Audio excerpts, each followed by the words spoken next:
Morning children, how are you?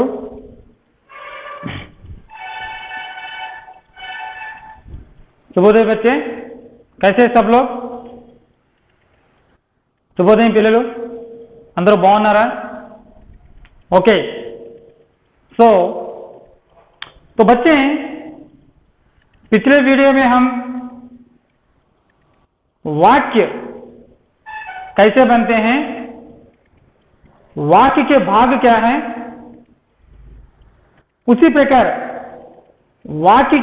वाक्य को कितने भागों में बांटा गया है और उसके अनुसार वाक्य के प्रकार क्या हैं, और उसी प्रकार रचना के आधार पर वाक्य जैसे 3 प्रकार सरल वाक्य, संयुक्त वाक्य, मिश्रित वाक्य के बारे में चर्चा किए हैं। पिछले वीडियो में क्या चर्चा किया हम? वाक्य क्या है, मतलब शब्दों के मेल से, सार्थक शब्दों के समूह से या मेल से वाक्य बनते हैं। वाक्य के 2 अंग होते हैं या 2 भाग होते हैं, उद्देश्य, विधेय। और उसी प्रकार वाक्य को 2 मुख्य भागों में बांटा गया। एक रचना के आधार पर वाक्य 3 प्रकार, सरल, संयुक्त, मिश्रित वाक्य। अर्थ के आधार पर वाक्य 8 प्रकार, जैसे इच्छार्थक, विधानार्थक, आज्ञार्थक, प्रश्नार्थक, संदेहार्थक और संकेतार्थक और विस्मयार्थक। तो పిల్లలు జనరల్ పిల్లలు జాగ్రత్తగా వినండి। సో గత వీడియోలో మనం వాక్యం అంటే ఏమిటి, వాక్యం ఎలా ఏర్పడుతుంది, సో అదే మాదిరిగా వాక్యంలో ఉండేటటువంటి భాగాలు ఏమిటి, వాక్యంలో ఉద్దేశ, విధేయ అనేటువంటి భాగాలు ఉంటాయని మనం చర్చించుకున్నాం। అదే మాదిరిగా వాక్యాన్ని 2 ముఖ్యమైనటువంటి కేటగిరీల్లో విభజించామని చెప్పుకున్నాం। అది రచనకే ఆధారపర వాక్య 3 రకాలు, సరళ, సంయుక్త, మిశ్రిత వాక్యాలు, అలాగే అర్థకే ఆధారపర వాక్య విధానార్థక, ఇచ్చార్థక, ఆజ్ఞార్థక, నిషేధార్థక, ప్రశ్నార్థక, సందేహార్థక, సంకేతార్థక అండ్ విస్మయార్థక। సో ఇలాగా మొత్తం 8 టైప్స్ అని చెప్పుకున్నాం। సో గత వీడియోలో స్పెషల్గా మనం రచనకే ఆధారపర వాక్య ఏదైతే ఉందో సరళ, సంయుక్త, మిశ్రిత వాక్యాల గురించి చర్చించుకున్నాం। ఇప్పుడు రెండవ భాగమైనటువంటి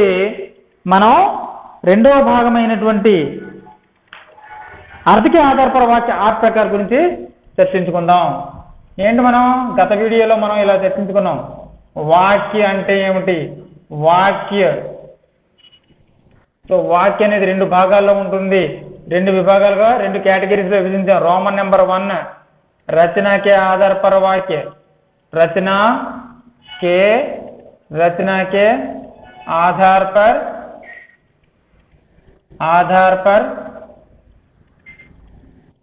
रचना के आधार पर वाक्य कितने प्रकार?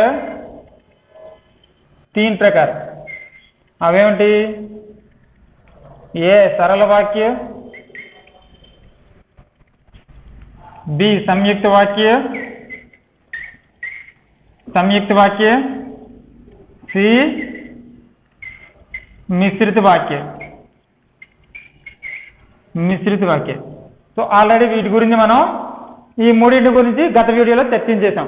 వాక్య 2 భాగాల్లో ఉంటుంది, ఫస్ట్ 1 అండ్ సెకండ్ 1 ఇక్కడికి వచ్చేసరికి ఏమిటి, अर्ध के आधार पर वाक्य, अर्ध के आधार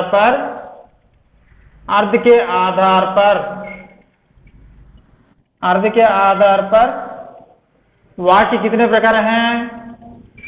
अर्ध के आधार पर वाक्य 8 प्रकार। कितने प्रकार हैं? 8 प्रकार के हैं। क्या क्या हैं?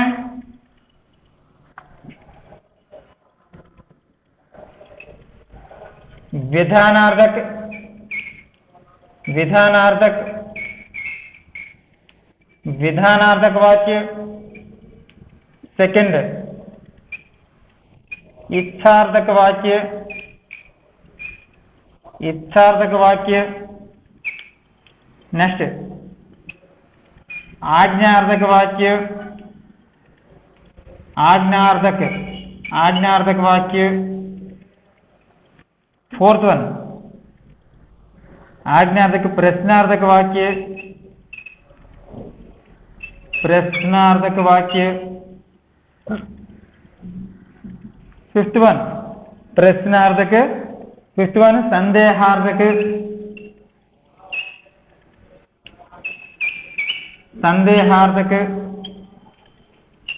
सिक्स्थ वन संकेतार्थक, संकेतार्थक, संकेतार्थक। सेवेंथ वन निषेधार्थक,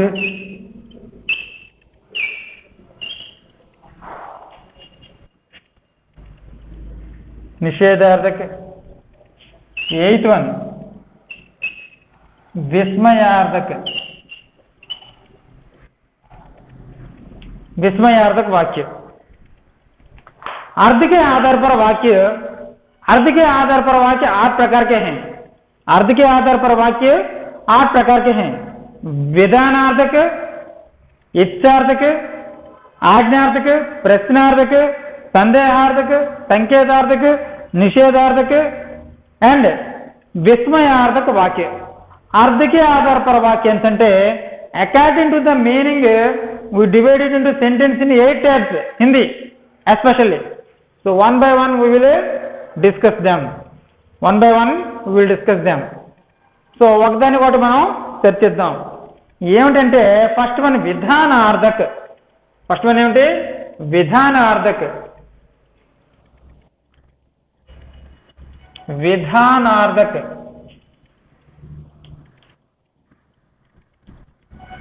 విధానార్థక వాక్య అంటే, విధానార్థక వాక్య అనేసరికి విధి అంటే క్రియ, విధి, విధి అంటే క్రియ లేదా పని జరగడం, క్రియ లేదా काम होना, काम होने का सूचना, काम होने का सूचना, सूचना, काम होने की सूचना అంటే విధి విధానార్థక అంటే పద్ధతి విధానము, పద్ధతి లేదా విధానము, విధివాచక అంటే పద్ధతి లేదా విధానము. అంటే మనం దీన్ని ఏం చెప్పాలంటే విధి క్రియ काम होना या सूचना. సో వాక్యం మన డెఫినేషన్ వచ్చేసరికి ఏం చెప్తామంటే కిసి काम होने की सूचना होना అంటే స్టేట్మెంట్స్. ఏమంటే స్టేట్మెంట్ ఏముంటది? స్టేట్మెంట్స్ అన్ని కూడా విధానార్థక వాక్యలో వస్తాయి స్టేట్మెంట్స్. ఫర్ ఎగ్జాంపుల్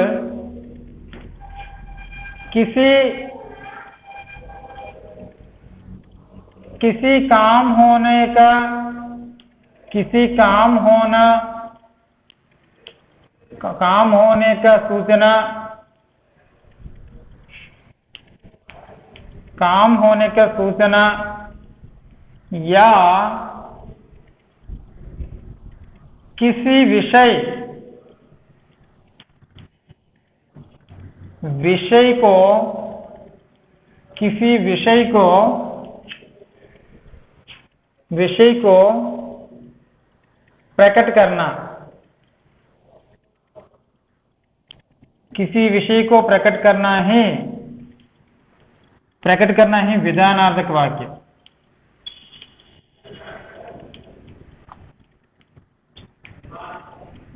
विधानार्थक वाक्य అంటే किसी काम होना, किसी काम होने का सूचना, किसी काम होने की सूचना या किसी विषय को प्रकट करना उसे విధానార్థక వాక్య कहते हैं. విధానార్థక వాక్యం అంటే ఏదైనా ఒక విషయాన్ని ప్రకటించడం, ఏదైనా ఒక విషయాన్ని ప్రకటించడం. అది నెగిటివ్ సెన్స్ అయినా అవ్వచ్చు, పాజిటివ్ సెన్స్ అయినా అవ్వచ్చు. సో ఒక స్టేట్మెంట్ని ఇవ్వడం. సో అందుకని మనం స్టేట్మెంట్ అన్న విధానార్థకం అంటే ఏదో ఒక స్టేట్మెంట్ని తెలియజేయడం, ఒక విషయాన్ని తెలియజేయడాన్ని విధానార్థక వాక్యాన్ని అంటాం. ఉదాహరణ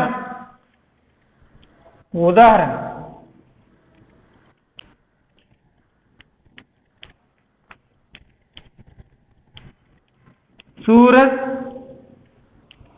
पूरब में उगता है. సూరజ్ పూర్వ మే ఉగతా హై. సూర్యుడు తూర్పున ఉదయిస్తాడు. సూర్యుడు తూర్పున ఉదయిస్తాడు. ఒక స్టేట్మెంట్, అది ఒక వాక్యం, ఒక పాజిటివ్ సెన్స్. ఇలా ఉండేటటువంటి వాక్యాన్ని మనం విధానార్థక అని అంటాం మనం. నెక్స్ట్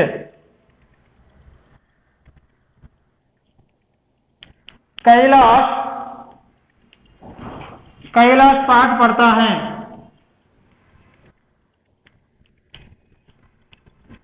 कैलाश पाठ पढ़ता है.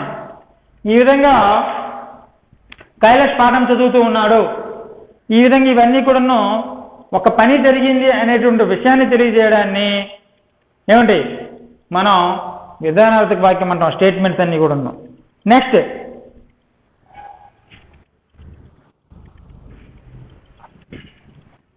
పిల్లలు అర్థమైందా విధానార్థక అంటే?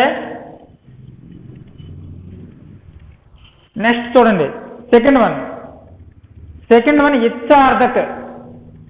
సెకండ్ వన్ ఏంటి?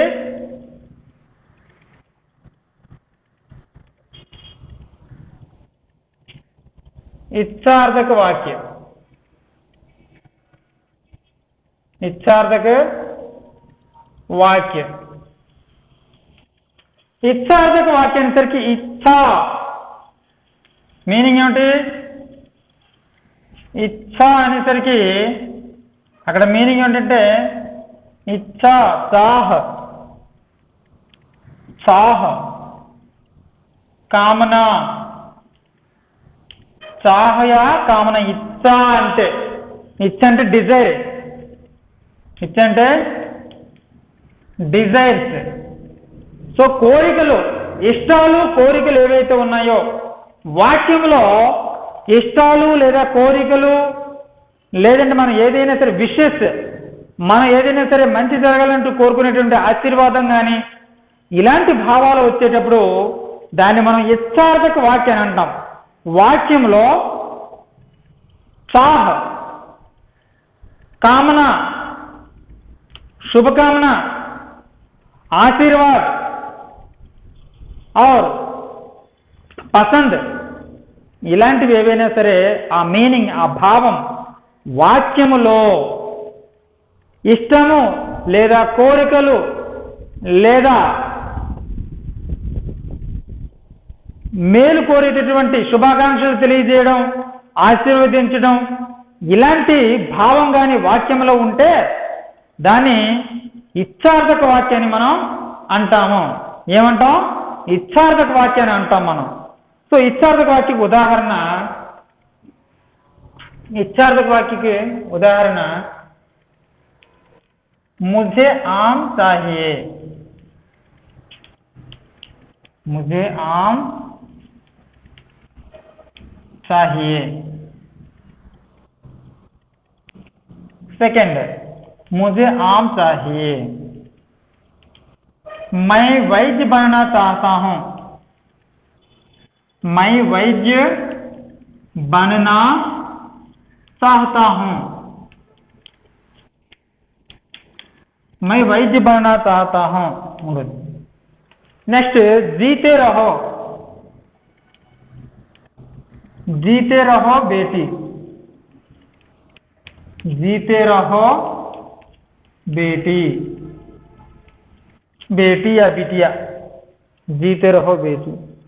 జీతే రహో బేటీ అంటే ఇక్కడ మనం ఏం చెప్పుకుంటామంటే కోరికలు. ఇచ్ఛార్థకం అంటే కోరికలు, మన శుభాకాంక్షలు తెలియజేయడం, విషెస్ తెలియజేయడం లేదా ఇలాంటివన్నీ కూడా మన మనోకామనాయే అంటే మనసులో ఉండేటువంటి కోరికలను ప్రకటించడానికి ఉపయోగించే వాక్యాలని ఏమిటి? ఇచ్ఛార్థక వాక్యం, డిజైర్స్, ఇచ్ఛార్థక వాక్యం అని అంటాము. ఓకేనా? నెక్స్ట్ ఏమిటి? నెక్స్ట్ ఆజ్ఞార్థక వాక్యం. ఆ ఆజ్ఞార్థక అంటే ఇక్కడ ప్రతి సబ్ హెడ్డింగ్లో కూడా దానికి సంబంధించిన మీనింగ్లోనే ఉంది.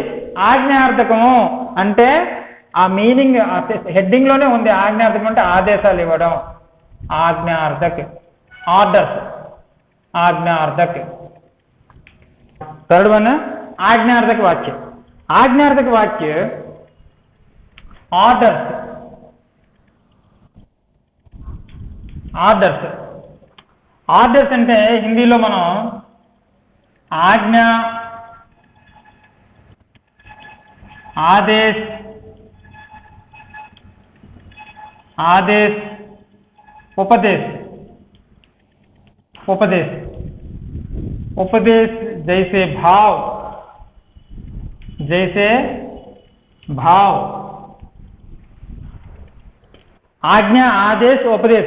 आज्ञा, आदेश, उपदेश जैसे भाव वाक्य में हो, वाक्य में हो, वाक्य में प्रयुक्त हो, वाक्य में प्रयुक्त हो या प्रकट हो, प्रयुक्त हो या प्रकट हो, प्रकट हो, प्रकट हो, वह आज्ञार्थक वाक्य हैं. वह आज्ञार्थक वाक्य हैं. आज्ञार्थक वाक्य हैं. ఏమంటే आज्ञा, आदेश, उपदेश जैसे भाव वाक्य में प्रकट हो वह आज्ञार्थक वाक्य हैं. ఆజ్ఞార్థక వాక్యం అంటే ఏమిటి? వాక్యంలో ఏదైనా సరే ఆజ్ఞ, ఆదేశం, ఉపదేశం లాంటివి ఏవైనా వస్తే దాన్ని మనం ఆజ్ఞార్థక వాక్యని అంటాము. ఏమంటాం? ఆజ్ఞార్థక వాక్యని అంటాము.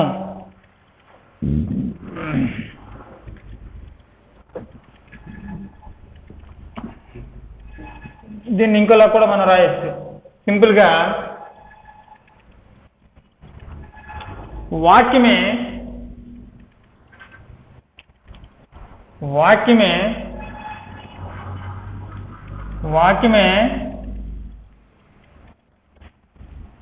किसी आज्ञा,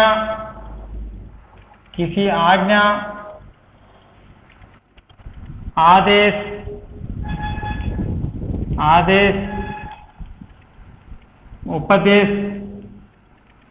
उपदेश जैसे भाव प्रकट हो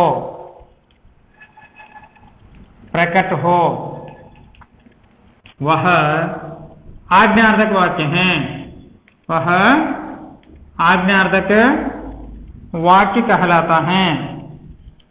आज्ञार्थक वाक्य कहलाता है. వాక్యంలో వాక్య में किसी ఆజ్ఞ, ఆదేశ, ఉపదేశ, వాక్య में ఏదైనా ఆజ్ఞ కానీ ఆదేశం లేదా ఉపదేశం లాంటి ఆర్డర్స్ అనేవి ఆ సెంటెన్స్ యొక్క మీనింగ్ కంప్లీట్గా మనకు ఒక ఆర్డర్ని సూచించినట్లయితే, ఒక ఆజ్ఞను సూచించినట్లయితే అది ఆజ్ఞార్థక వాక్యం అవుతుంది. ఉదాహరణ రవి तुम यह पाठ पढ़ो. रवि तुम यह पाठ पढ़ो. गीता तुम यह काम करो. तुम यह काम करो. ఈ విధంగా నెక్స్ట్ मुझ पर कृपा करो. उपदेशम भगवान मुझ पर कृपा करो. मुझ पर कृपा करो. मुझ पर कृपा करो. సో ఈ విధంగా వాక్యంలో ఆదేశం, ఉపదేశం లాంటివి ఏమైనా వస్తే मुझ पर कृपा करो. अच्छी तरह पढ़ाई करो. फोर्थ वन अच्छी तरह पढ़ाई करो. तुम अच्छी तरह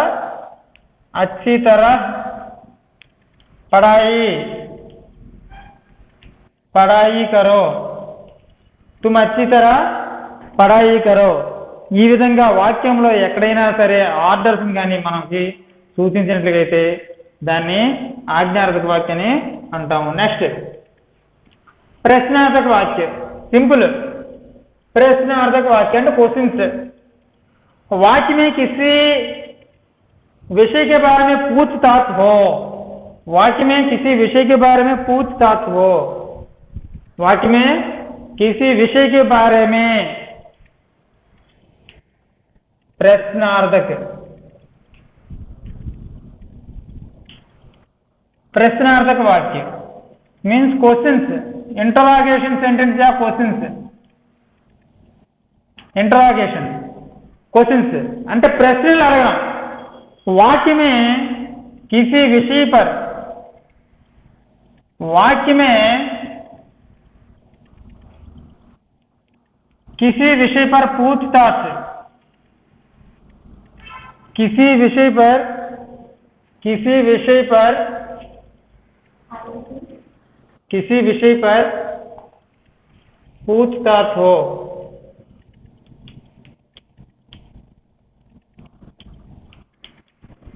या प्रश्न का भाव हो.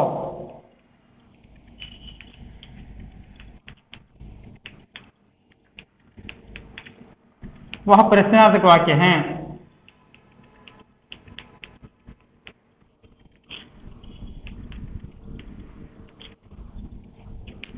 ओके, उदाहरण. तुम्हारा नाम क्या है?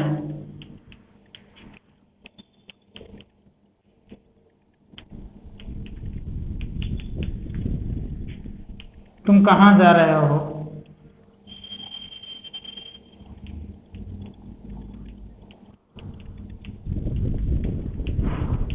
ఈ విధంగా ప్రశ్నలు, వాక్యంలో ప్రశ్నాభావాన్ని ఏదైనా ఒక విషయం మీద ఇంటరాగేషన్ కానీ క్వశ్చనింగ్ కానీ ఉంటే దాన్ని క్యా, కబ్, కౌన్, కిసే ఇలాంటి పదాలతోటి ప్రశ్న సూచకాన్ని సూచించినట్లయితే అది ప్రశ్నార్థక వాక్యం అవుతుంది. ఓకే స్టూడెంట్స్, నెక్స్ట్ ప్రశ్నార్థక వాక్యమే అంటే వాక్యంలో ఎప్పుడైనా సరే, వాక్యంలో ఎప్పుడైనా సరే క్వశ్చనింగ్ అనమాట. అంటే చివరిని క్వశ్చన్ మార్క్ ఉండి ప్రశ్నించడం ఉంటే అది ప్రశ్నార్థక వాక్యం అంతే. అందులోనే ఉంది ప్రశ్నార్థక వాక్యం. నెక్స్ట్ ఏముంది?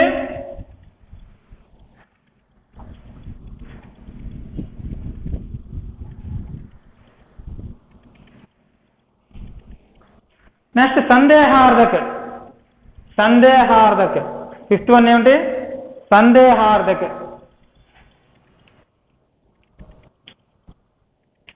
సందేహార్థక. సందేహార్థక వాక్యం. సందేహార్థక, సందేహార్థక అంటే ఏమిటి? డౌట్. సందేహార్థక అంటే ఏమిటి? డౌట్ అనమాట. సందేహార్థక అంటే డౌట్. అక్కడ మనకి ఏమిటి? సందేహ. సందేహ అంటే డౌట్.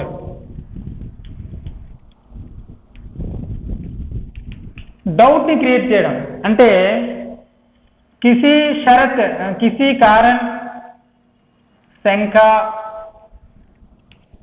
संदेह, संदेह या शर्त, शर्त जैसे भाव वाक्य में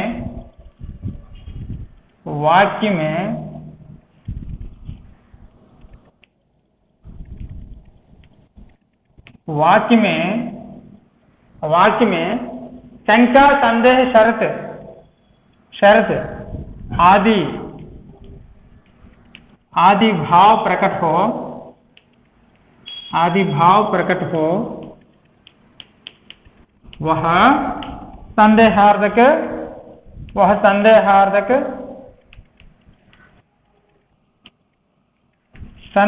वाक्य कहलाता है.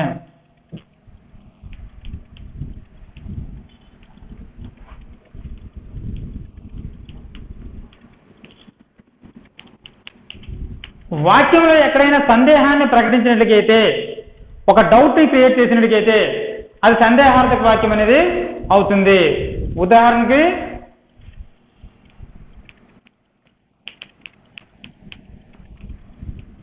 शायद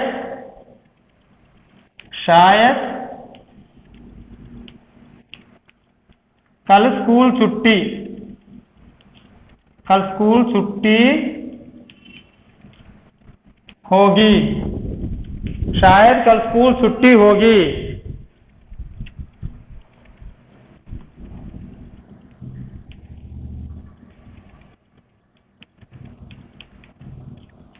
वर्षा हो सकती है, वर्षा हो सकती है, वर्षा हो सकती है అంటే शायद कल छुट्टी होगी, మేబీ రేపు స్కూల్ సెలవు ఉండొచ్చు, సెలవు ఉండొచ్చు. నెక్స్ట్ ఏంటి, వర్ష హో సక్తి హై, వర్షం పడవచ్చు అంటే కంప్లీట్గా సందేహాన్ని ప్రకటిస్తుంది. అంటే క్లియర్గా అక్కడ మనకు తెలియదు, పడవచ్చు అనేటువంటి సందేహాన్ని క్రియేట్ చేయాలి. అంటే వాక్యమే శంఖ అంటే అనుమానం, శంఖ అంటే ఒక రకమైనటువంటి అనుమానం, సందేహ అంటే సందేహం, డౌట్, షరత్ అంటే కండిషన్. వాక్యంలో ఏదైనా అంటే అనుమానం కానీ లేదంటే సందేహం కానీ ఒక కండిషన్ అంటే షరతును కానీ తెలియజేసే ఆ భావాన్ని తెలియజేసే ఆ వాక్యం సందేహార్థక వాక్యం అవుతుంది. నెక్స్ట్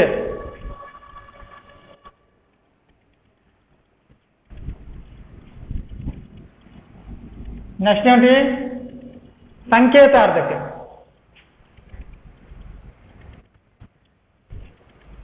సిక్స్త్ వన్ संकेतार्थक, संकेतार्थक,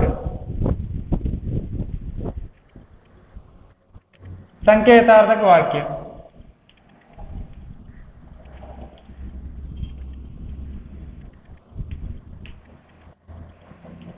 సంకేతార్థక వాక్యం అంటే సంకేతం అంటే ఏంటంటే అక్కడ మనకి సంకేతార్థక సజెషన్స్ అండ్ కండిషన్స్. जिस वाक्य में संकेत या शर्त का प्रकट हो,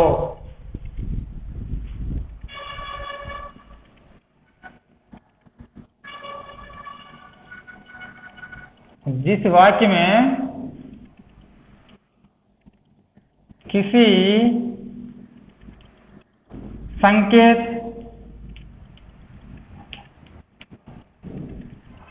या शर्त का भाव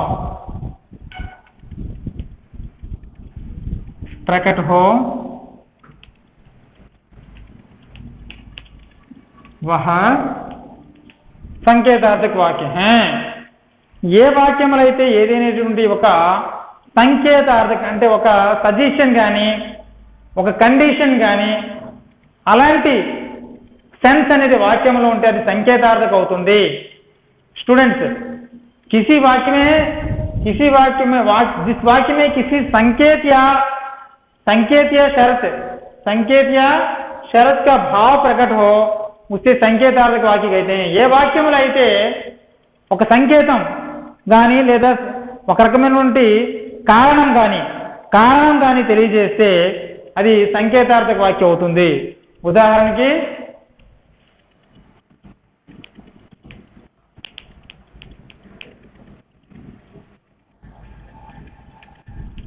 यदि तुम आते तो मैं जाता,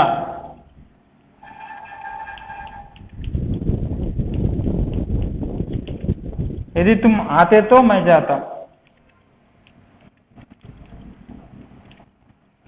बादल होते तो वर्षा होगी.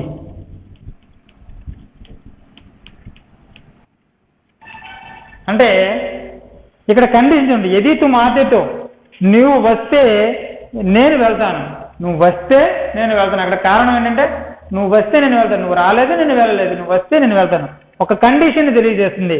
అలాగే బాదల్ హోతేతో వర్ష హోగి, మేఘాలు ఉంటే వర్షం కురుస్తుంది, ఉంటే వర్షం కురుస్తుంది. మూడోది యదీ తుమ్ अच्छी तरह पढ़ोगे तो अच्छी तरह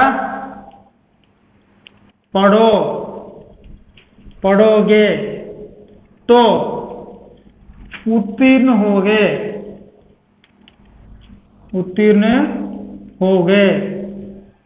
నువ్వు బాగా చదివితే పాస్ అవుతావు అంటే సజెషన్. సో ఈ విధంగా యదీ తుమ్ అచ్చి తరహ పడోగే తో ఉత్తీర్ణ హోగే. సో ఈ విధంగా సంకేతార్థక వాక్యం. నెక్స్ట్ నిషేధార్థక వాక్యం. నిషేధార్థక వాక్యం, నిషేధం అంటే ఏమిటి? నిషేధం అంటే కాదు కూడదు అంటే ప్రోహిబిషన్. అంటే వాక్యంలో ఏమిటి, ఒక వాక్యంలో నిషేధార్థక భావం అంటే లేదు కాదు అనేటువంటి భావం వస్తే అది నిషేధార్థక వాక్యం అవుతుంది. ఏమిటి? నిషేధార్థక. ఏడవది ఏంటమ్మా? నిషేధార్థక వాక్యం. 7th వన్ ఏమిటి? నిషేధార్థక వాక్యం. నిషేధార్థక వాక్యం అంటే నిషేధం అంటే లేదు లేదు కాదు కూడదు అనేటువంటి భావం అనేది వస్తుంది. నిషేధార్థక నెగిటివ్ సెన్స్.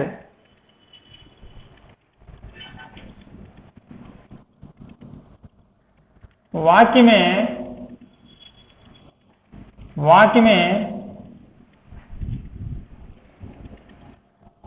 ना या नहीं होने का, वाक्य में ना या नहीं होने का भाव, नहीं होने का भाव प्रकट हो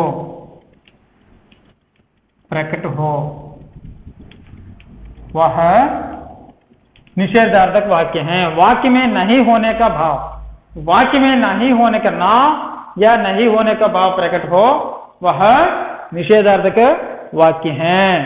निषेधार्थक అంటే నెగటివ్ సెన్స్. ఏంటి? Negative sense. నెగటివ్ మీనింగ్ లేదా నెగటివ్ సెన్స్ ఏదైతే వస్తుందో దాన్ని మనం నిషేధార్థక వాక్యం అంటాం. లేదు కాదు కూడదు అనే భావం, वाक्य में नहीं होने का भाव प्रकट हो वह निषेधार्थक वाक्य है. వాక్యంలో లేదు కాదు అనేటువంటి భావాన్ని ప్రకటింపజేస్తే అది నిషేధార్థక వాక్యం అనేది అవుతుంది. ఉదాహరణకు ఏమిటి? ఉదాహరణకి ఏం చేస్తామంటే మనం తుమ్ వహా మత్ జావో, తుమ్ వహా మత్ జావో.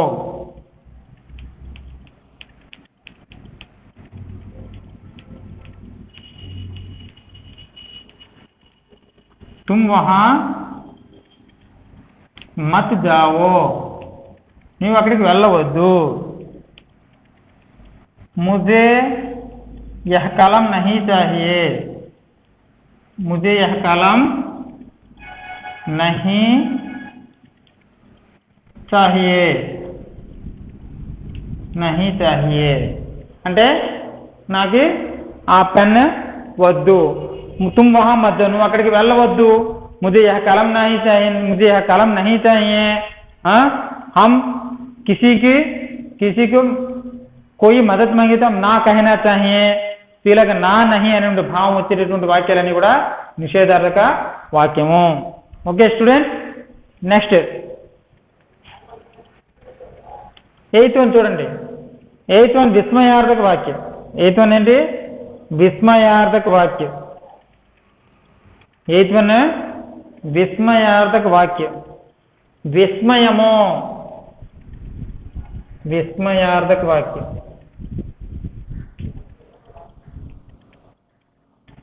विस्मयार्थक वाक्य, विस्मयार्थक वाक्य. जिस वाक्य में हर्ष, शोक, दुख, हर्ष शोक दुख, आश्चर्य, आश्चर्य की भाव, आश्चर्य के भाव प्रकट हो. जिस वाक्य में हर्ष शोक दुख आश्चर्य के भाव प्रकट हो वह विस्मयार्थक वाक्य कहलाता है. ఏ వాక్యములో అయితే హర్ష అంటే ఆనందం, శోక్ అంటే శోకము, దుఃఖ అంటే దుఃఖము, ఆశ్చర్యం విస్మయ లేదా ఆశ్చర్య ఇలాంటి భావాలు ఆ వాక్యంలో ఉన్నట్టుగైతే ఏమిటి? అది విస్మయార్థక వాక్యం అవుతుంది. ఉదాహరణ,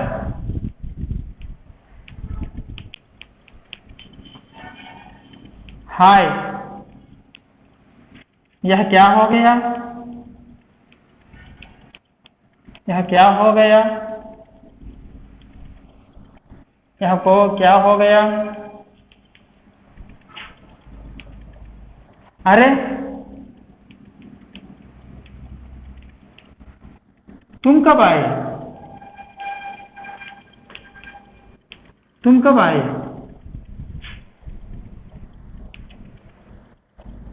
वाह,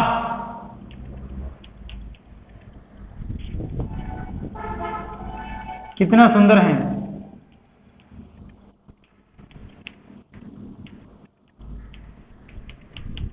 ఈ విధంగా వాక్యంలో హాయ్ యహ క్యా హో గయా, అయ్యో ఎంత పని అయిపోయింది, అరే తుమ్ కబ్ ఆయే, నువ్వెప్పుడు వచ్చావు, అరే నువ్వెప్పుడు వచ్చావు, వాహ్ కితనా సుందర, వాహ్ ఎంత బ్యూటిఫుల్గా ఉంది. ఇలాంటి ఏంటి మనోభావాలు ఏవైతే ఉన్నాయో, ఆశ్చర్యాన్ని, దుఃఖాన్ని, ఏంటి ఆనందాన్ని ఎక్స్ప్రెస్ చేసేటటువంటి వాక్యాలు ఏవైతే ఉన్నాయో ఎక్స్క్లమేటరీ అనేది వస్తున్నాయి. సో ఇలాంటి వాక్యాన్ని విస్మయార్థక వాక్యాన్ని అంటాం మనం.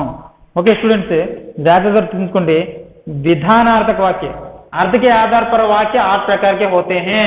अर्थ के आधार पर वाक्य 8 प्रकार के होते हैं. అర్థాన్ని అనుసరించి వాక్యాలు 8 టైప్స్ ఉంటాయి. అర్థాన్ని అనుసరించి వాక్యాలు 8 రకాలు. విధానార్థకం అంటే ఏదైనా ఒక స్టేట్మెంట్ నెగిటివ్ కానీ పాజిటివ్ కానీ సెన్స్ ఇచ్చి ఒక వాక్యంలో ఏదైనా ఒక స్టేట్మెంట్ చూస్తే అది విధానార్థకం అవుతుంది. నెక్స్ట్ ఇష్టార్థకం అంటే మనలో ఉండే కోరికలు ఏవైతే ఉన్నాయో, ఇష్టాలు ఏవైతే ఉన్నాయో, వాక్యంలో ఇష్టాలు, కోరికలు, శుభాకాంక్షలు అంటే ఇతరులకి విషయం తెలియజేయడం, ఇలాంటివన్నీ కూడా ఇష్టార్థకలో వస్తాయి. ప్రార్థన కూడాను. అలాగే ఆజ్ఞార్థక అంటే ఆదేశాలు, ఆజ్ఞలు, ఆర్డర్స్. ప్రశ్నార్థక క్వశ్చన్స్, వాక్యంలో క్వశ్చనింగ్ అనేది ఉంటే అది ప్రశ్నార్థక. సందేహార్థక అంటే వాక్యం అనేది నీకు సందేహాన్ని కలిగించే విధంగా ఉంటే, అది సందేహాన్ని సూచించే విధంగా ఉంటే సందేహార్థక. సంకేతార్థక అంటే సజెషన్స్, కండిషన్స్. అలాగే నిషేధార్థక నెగిటివ్ సెన్స్గా వచ్చేవన్నీ కూడా నిషేధార్థక, నా నహి ఎక్కువగా వస్తుంది వాక్యంలో. విస్మయార్థక అంటే ఆశ్చర్యార్థక వాక్యాలన్నీ కూడాను విస్మయార్థక వాక్యాలు. ఈ విధంగా వాక్యం అనేది సాధారణంగా 2 కేటగిరీలో ఉంచారు. రచనాకి ఆధారపర వాక్యం అంటే సరళ, సంయుక్త, మిశ్రిత వాక్యాలు 3. అర్థకే ఆధారపర వాక్యాన్ని అంటే 8 రకాలు. ఇవి ఆ వాక్యం యొక్క భావాన్ని అనుసరించి ఉంటాయి. ఆ వాక్యం యొక్క భావాన్ని అనుసరించి వీటిని 8 రకాలుగా విభజించారు. విధానార్థక, ఇచ్చార్థక, ఆజ్ఞార్థక, ప్రశ్నార్థక, సందేహార్థక, సంకేతార్థక, నిషేధార్థక और విస్మయార్థక. ఇది వాక్యలో ఉండేటటువంటి వాక్యం యొక్క పూర్తిగా వివరణ అనేది ఈ క్లాస్ అయిపోయింది. సో మీకు మరలా రిటర్న్ వర్క్ ఏదైతే ఇస్తున్నామో, పీడిఎఫ్ ఫార్मेट ఏదైతే పంపిస్తున్నామో అందులో ఇంకా విపులంగా ఉంటుంది. సో చదివితే మీకు ఈజీగా అర్థమైపోతుంది. तो बच्चे आपको जो लिखित कार्य के रूप में कुछ भी पीडीएफ फॉर्मेट हम बताएंगे और इस वीडियो के साथ आप उस पीडीएफ फॉर्मेट को पढ़ने से विषय और आसानी से समझ में आ जाएगा. जैसे कि आपके रेगुलर क्लासेस में और भी इसे पूर्ण रूप से अच्छी तरह बताने की कोशिश करेंगे और अगले कक्षा में एक नया टॉपिक के साथ मिलेंगे. जब तक छुट्टी, धन्यवाद.